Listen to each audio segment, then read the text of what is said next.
'n wonderlike dag vir die landbouredaksie van Republikein en die Boer. Ek, Ronel Rademeier en my kollega Elvira Hattingh. Elvira, ek en jy skryf daarom al 'n hele paar jaar landbou vir hierdie twee publikasies, né? Ja, Ronel, baie lekker altyd om in die landbousektor te werk en dan nou ook 'n groot nuwe stap vir ons hier. 'n Groot nuwe stap en inderdaad, die digitale wêreld is aan die oorneem, so die gedrukte media moet ook 'n sterk voetspoor in die digitale wêreld hê. Absoluut. Nou, ek onthou Elvira, ek het met die Boer begin op 1 April 2012, dis 8 jaar gelede, en vandag dan slaan ons 'n splinternuwe blaadjie om met AgriMonitor. So baie dankie dat jy ingeskakel is. Ons Julie uitgawe van die Boer, Elvira, wat dan môre beskikbaar is in Republikein. En dan ook elke Dinsdag, vandag nou weer ons landbou fokus, bladsy 4 gewoonlik in Republikein, waar ons gereelde rubriekskrywer Kobus Loubser gesels oor landbougebeure in die wêreld. Vandag spesifiek, Elvira, kyk hy 'n bietjie na hoe ons in die toekoms gaan sake doen na COVID-19. Jy weet, as die pandemie homself nou uitgespeel het, hoe gaan markte verander, hoe gaan werkplekke anders lyk? En dit gaan inderdaad baie anders wees, jy weet. Hulle sê in Italië alleen het aanlyn inkope en aanlyn sake met 81% toegeneem sedert die pandemie begin het. En dit is nie onder jong mense nie, dit is onder ouer mense in my ouderdomsgroep, Elvira, wat nie normaalweg, jy weet, die aanlyn opsie eerste oorweeg nie. Ja. So inderdaad interessante tye. Nou, Elvira, in ons plaas toe segment vandag kuier ons op 'n stadsplaas. Ja. En jy gesels met Jonathan Calitz van Namibië. Maar voordat ons daardie besoek bring, gaan jy eers in ons nuusgesprek gesels met Desmond Cloete. Hy is van die Vleisraad van Namibië. En daai gesprek handel oor jou hoofartikel dan nou in die Boer van Julie maand, wat ons kykers môre asseblief nie moet Republikein misloop nie, kry daai uitgawe. En dit gaan oor die kwynende vleisbedryf, groot kommer wat op die oomblik daaroor heers. Beslis, Ronel, en dat hulle planne moet beraam om dit te beredder, terwyl dit nog kan gered word.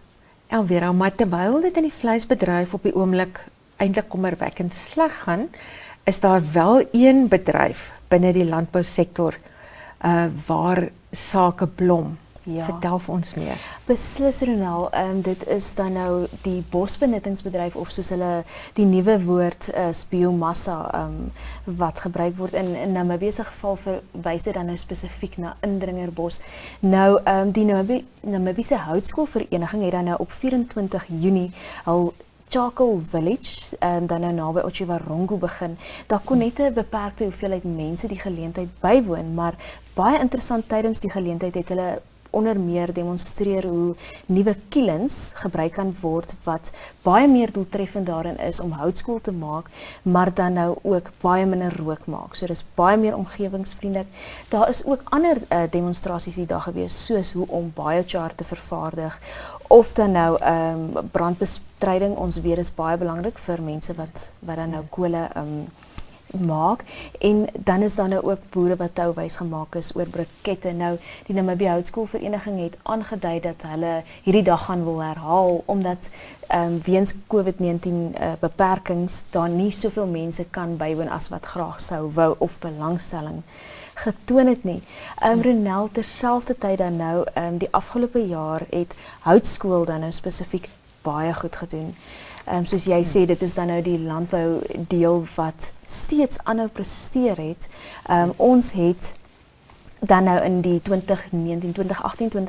boekjaar het die aandeel van houtskool uitvoere as deel van totale landbouuitvoere verhoog. So waar ons die vorige jaar net 10.3% gesien het houtskooluitvoere hiervan, is dit nou gewees 16.8%. Wonderlike nuus. Ja, en dan nou ook, Namibië is nou in een van die 6 uit 6 plek uit 15 lande wat dan nou die meeste geld verdien het uit houtskool uitvoere ter wêreld. Nou hierdie bedrag word gemeet in Amerikaanse dollar, maar ons is dan nou 6ste in hierdie plek. 'n wonderlike valuta verdiener dan nou vir die land. Ja. En natuurlik was dit 'n reddingsboei gewees in die droogtetyd, want baie boere kon daarop terugval om hulle kontantvloei te ondersteun. Inderdaad, so Ronel, en daar is kenners, die Namibië Biomass Industry Group, of NBIG, soos almal hulle dan nou kort noem. Hulle meen daar is nog geleenthede, nog moontlikhede. Ons kan kyk na boskos en dan nou ook, soos ons weet, Hamburg wat belangstel om ons hout, ons boskerwe dan nou te koop waarmee hulle wil groen energie opwek. Inderdaad baie moontlikhede om buitelandse valuta te verdien. Ongelooflik in Noord-Duitsland stad Hamburg wat dan sy elektrisiteit uit Namibië se bos wil opwek. Ja. Nou maar toe, in die volgende segment gesels jy dan met Desmond Cloete.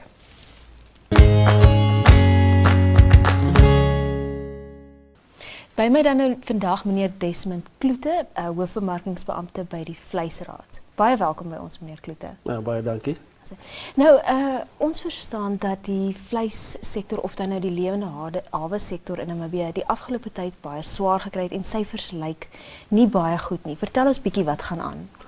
Ja, ons het regtig 'n probleem wanneer dit by die lewendehawesektor kom. Basies is van 'n verlengde droogte van 2013. En dit het regtig 'n effek gehad op ons produksie. Dit het 'n effek gehad eintlik deur die hele waardeketting. Ons abattoirs kry swaar, ons produsente kry swaar, en dan is dit van die, behalwe nou die droogte het ons ook maar beleide wat gedoen is of wat nie in plek is of wat nie 'n gunstige omgewing skep vir plaaslike produksie nie. Ja, en dis dan nou ook spesifiek, ons praat dan nou hier van die skaapsektor en die beesektor, vleissektore dan nou van die land, maar julle het dan nou as die Vleisraad dan nou onlangs ook seminare aangebied, 2 seminare. Ek dink een dag was vir die beesektor dan nou en die volgende dan vir die skaap, en hier het julle dan nou spesifieke planne gemaak om die situasie te beredder. Vertel ons bietjie van hierdie planne. Ja, kyk, die Vleisraad se mandaat is om te verseker dat ons vleisuitvoere, ons produksie, veral wanneer dit kom by lewendehawe en rooi vleis te bevorder. En dit is vir die Vleisraad is dit 'n groot kommer dat ons kyk na die statistieke wat ons jaarliks bymekaar maak, en daar is 'n tendens wat vir jou is die negatiewe groei wat in die industrie is. Ons sit met geweldige goeie winsgewende uitvoermarkte. Ons sukkel om ons volumes vir die markte reg te hou. Dit kan in die toekoms kan dit ons markte affekteer as ons nie volhoubaar hierdie markte kan voorsien nie. En dit is die probleem, en dit kom terug na jou primêre produksie toe. As ons nie genoeg roumateriaal het nie, kan ons nie in ons sekondêre sektor kan ons nie genoeg produksie instoot nie, en dit aan die einde van die dag kan dit ook werkskeping kan dit beïnvloed, maar ons groot kommer is dit kan ons markte, omdat ons dit nie volhoubaar is. So ons het dit goed geag om dan nou hierdie seminare te hou. Ons beplan om een vir die NCA ook te hou. Okay. Die 22ste Julie gaan ons bietjie na die noorde toe, en dan gaan ons bietjie met daai boere in die noorde sit. Presies. En ons gaan na dieselfde seminar hou. Ons gaan met die ouens praat. Ons moet ook ontketen om te sê wat is die probleme en hoe kan ons dit regstel. Ja. So dit is dan nou alles praktiese planne om dit vir die primêre produsent, met ander woorde die boer op die grond, moontlik te maak om dan nou meer te produseer. Ja, dit is eintlik om die hele waardeketting aan die gang te hou. So maar die nadeel is as jy nie jou primêre produk het nie, dan is die res van die skakels binne die waardeketting ook nie daar nie. Nou die aanbevelings en planne wat julle dan nou beraam het, wat gebeur nou na die seminaar daarmee? Omdat die Vleisraad in daai posisie is, en dis omdat ons 'n agentskap van die Ministerie van Landbou is, gaan ons hierdie aanbevelings wat gemaak is van die industrie, gaan ons dan nou saamvat. Ons gaan dit dan nou volgende week by ons nasionale lewendehawe bemarkingskomitee bespreek, en dit is ook waar die meeste van die rolspelers, behalwe die verbruiker, ook teenwoordig is. Ons gaan dit weer eens bespreek. Dan gaan ons 'n plan beraam, hoe gaan ons dit nou vorentoe kry? En ons gaan dit van ons raad voorlê en ons raad gaan dit nou soos die lyn van command is weer aan die minister voorlê om te sien hoe gaan ons hierdie sake aanspreek. Meneer Cloete, wat is dan nou die aanbevelings spesifiek? Ons grootste kommer wat ons geïdentifiseer het is belegging in die landbousektor.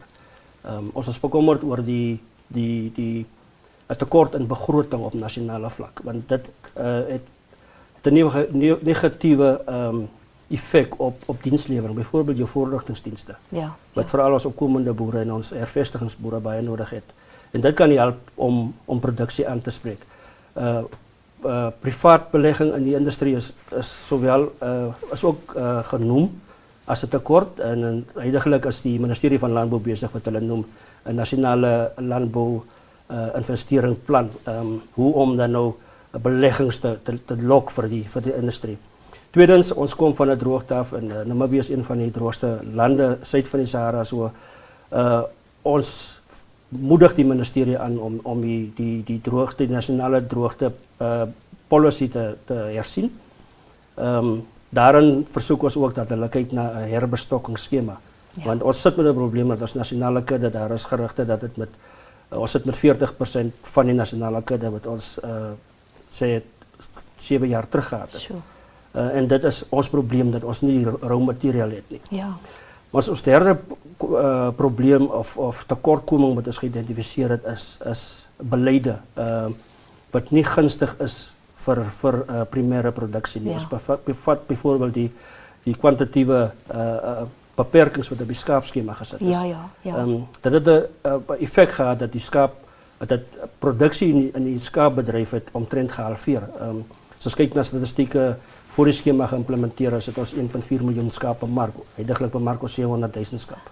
So dit is die effek. En dan laastens is ons versoek dat ons wil geen beperkings hê nie. Ons kyk na vrye markhandel. Wat vrye mark faktore sal dan nou handel uitsorteer met voorsien demand en supply. So dis in kort is dit die aanbevelings wat gemaak is. Ek glo verseker dit sal 'n verskil maak. Ja, absoluut. Ons hoop so. Ek dink dit is positief om te sien daar word planne gemaak om dan nou hierdie bedryf om te keer. Daar is natuurlik ook die droogte wat ook 'n rol gespeel het en ander situasies dan nou ook. Meneer Cloete, baie dankie. Hou ons asseblief op hoogte en dankie dat jy vandag by ons gekuier het. Ja, dis 'n plesier, dankie.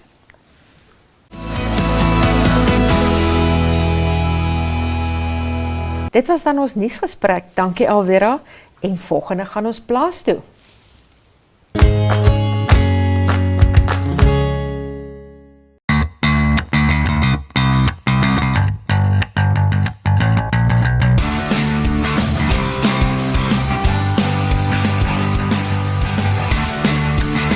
By my dan nou vandag Jonathan Calitz. Nou Jonathan het en sy vrou Anita het dan nou in Windhoek urban farming or urban farmers we like to call it. I myself call it urban farming because that's what it is. It's farming produce in an urban environment.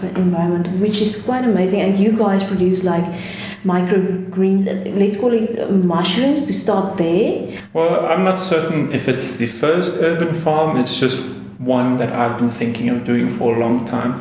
I've always been interested in agricultural antics, so I always enjoy being in the garden. I enjoy growing my own vegetables. I enjoy growing just plants in general, and I figured there's a market here in Namibia that hasn't exactly been tapped yet.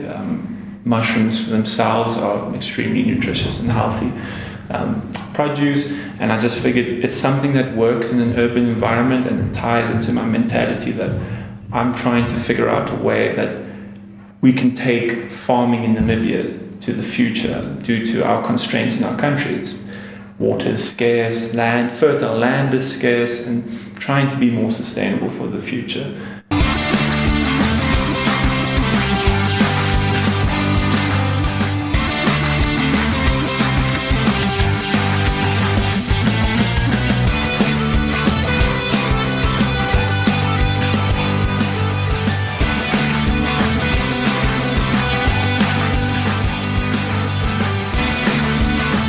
understand that microgreens are very healthy.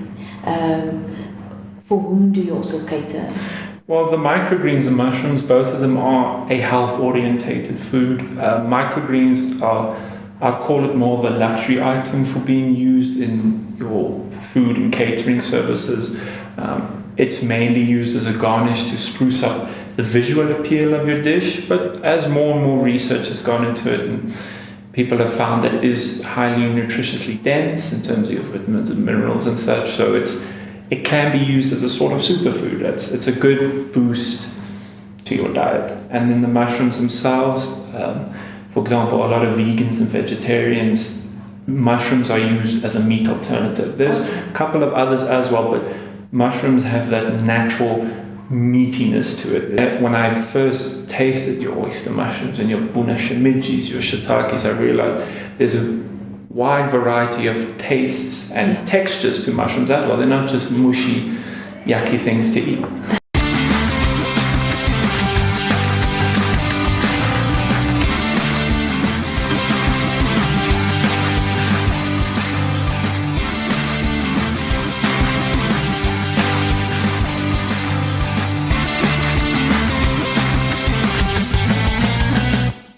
You make use of encroacher bush for the production of these. Please tell us, how does it work?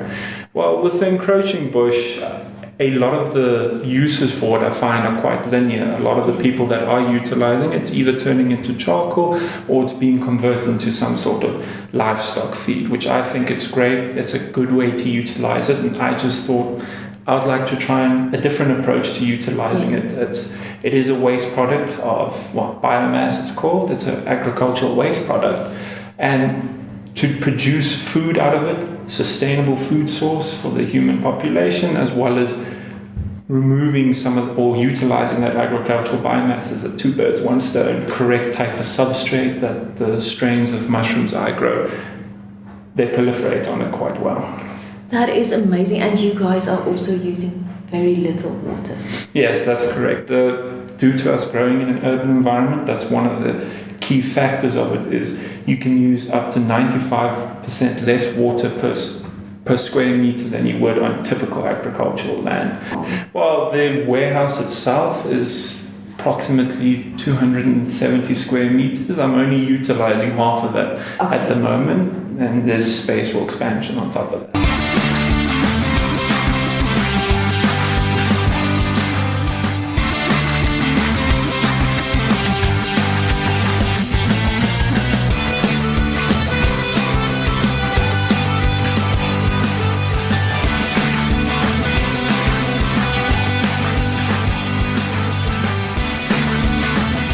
But I also understand that the lockdown has affected you guys. Yes, due to the lockdown, a lot of my sales currently were either face-to-face, so a lot of the vegetarians and vegans, I would sell to them face-to-face, or family members, friends, those interested, as well as with the microgreens primarily selling it to caterers and such. But due to the lockdown, caterers unfortunately don't have their businesses going.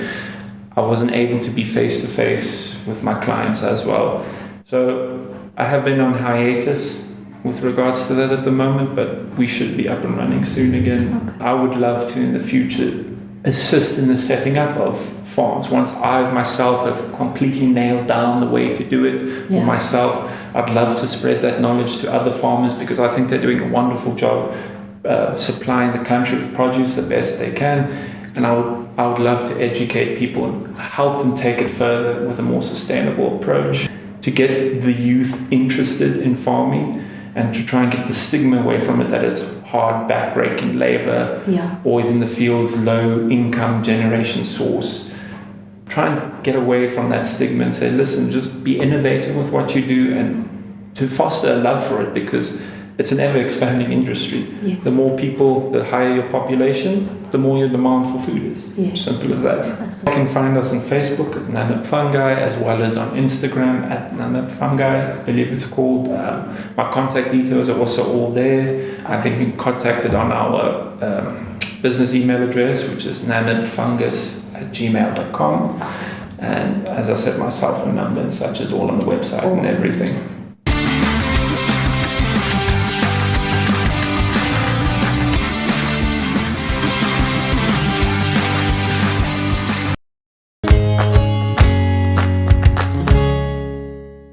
Elvira, ons het natuurlik elke Dinsdag in Landbou Fokus ons landbou dagboek van die week. Dit word saamgestel uit inligting wat ons van die Namibië Landbou Unie ontvang, boerevereniging nuus of ook ander landbougeleenthede waaroor boere ingelig word. Nou waarvan die boere in hierdie week moet kennis neem is ons praktiese kortkursusse vir landbouers wat natuurlik deur Agri se provision afdeling aangebied word. Wonderlike praktiese kursusse, kortkursusse wat mense dan nou kan bywoon oor plaasinfrastruktuur, toegepaste dieregesondheid ensovoorts. Dan Summerdown se lede het 'n vergadering op die 7de Julie. Kalkveld hou sy jaarvergadering ook op 7 Julie en dan op 9 Julie gaan die Dorrabissers byeenkom want hulle wil hulle boerevereniging bietjie vir 'n slag herorganiseer. So dit wat ons dagboek vir die landbouers betref, Elvira.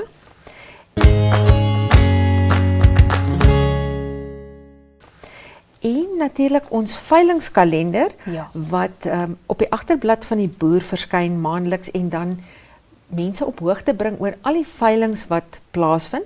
Nou as ons vandag kyk na die veilings vir die volgende week, net so om die hoogtepunte uit te lig, die BXB Elite veiling hier in Windhoek op die 2de Julie, dit is natuurlik donderdag, aangebied deur Agri.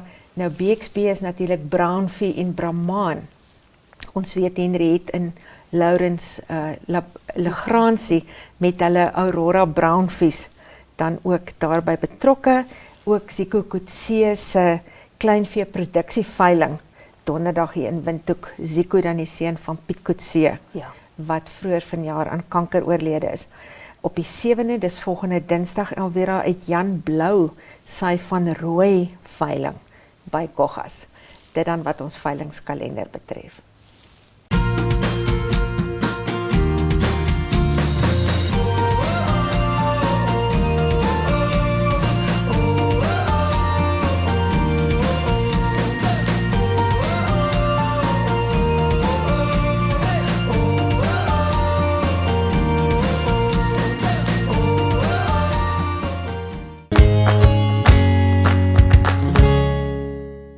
Elvira, hoe lyk die vleispryse hierdie week?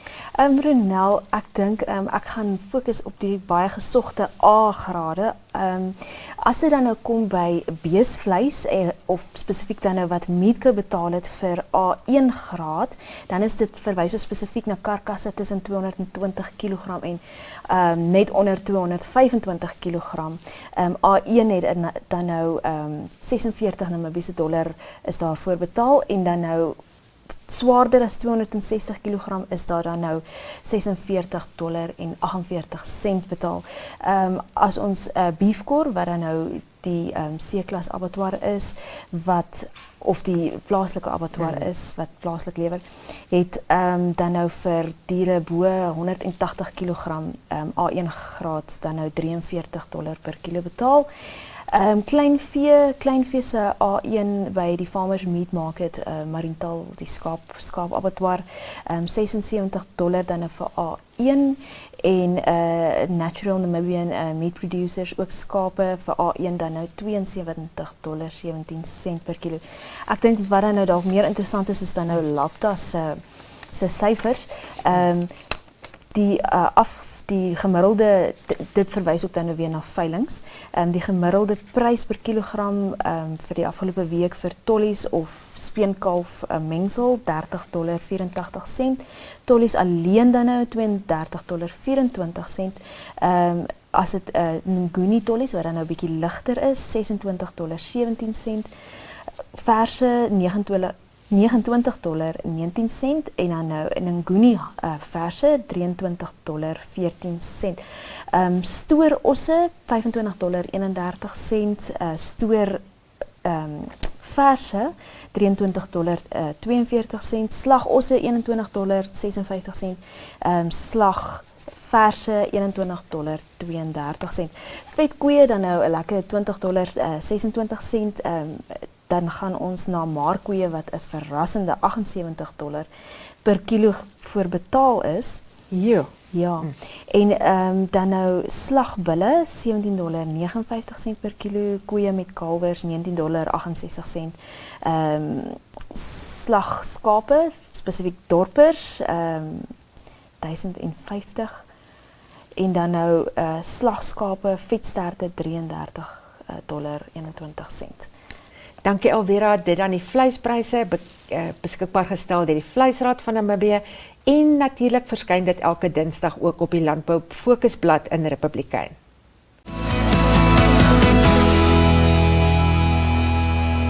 Om op hierdie program te adverteer, moet u ons agri-bemarker Anushka de Tooy kontak.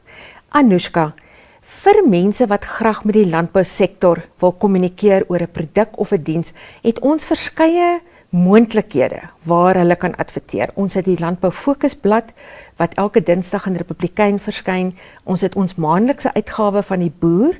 Dit is natuurlik vir gedrukte advertensies en dan nou hierdie nuwe digitale platform. Verduidelik vinnig vir ons Ja, Facebook-kykers. soos jy genoem het daar, ons het 3 maniere om jou produk en jou diens te kan bemark. Soos elke Dinsdag in die Republikein gaan ons landboublad het, waar ons dan jou landbouadvertensie het. En dan maandeliks, elke laaste Woensdag in die maand, gaan ons die Boer uitbring in die Republikein. Hy gaan dan ook beskikbaar wees by verskeie Kaap Agri's, Agra en Pukowitz Megabult winkels. So jy kry dit verniet. Dit is nie te koopie, dit is verniet, maar kry jou Republikein hoor. En dan het ons nou ons AgriMonitor, 'n show wat ons mos nou het, sorry. So hulle kan 'n L-shape, hulle kan 'n rotating logo het, of hulle kan hulle commercial ook hier op het. So ons het verskeie maniere hoe om vir hulle te help om hulle produkte en dienste te bemark. En natuurlik ook video-advertensies. Ja, dit is een van, ek is mal oor 'n video-advertensie, want dit gee meer in wat kan gedoen word en ons kan dit ook vir hulle doen. Ons het natuurlik ons binneshuise produksiespan Anushka wat dit kan vervaardig om ons kliënt se behoeftes te pas. Ja, nee, 100%. Ons produksiespan is 100%. Hulle is baie kreatief en die slimste wat ek ook mee gaan werk het. Hulle kan my net kontak op die besonderhede hieronder wat op die skerm gaan wys en ek sal my bes doen om vir hulle die beste dienste gee wat hulle kan kry. Dankie Anushka en maak van hierdie geleentheid gebruik. Dit was dan ons eerste uitsending van AgriMonitor. Baie dankie dat julle saam gekuier het en baie dankie Elvira dat jy met my gesels het. Dankie Ronel, totsiens julle.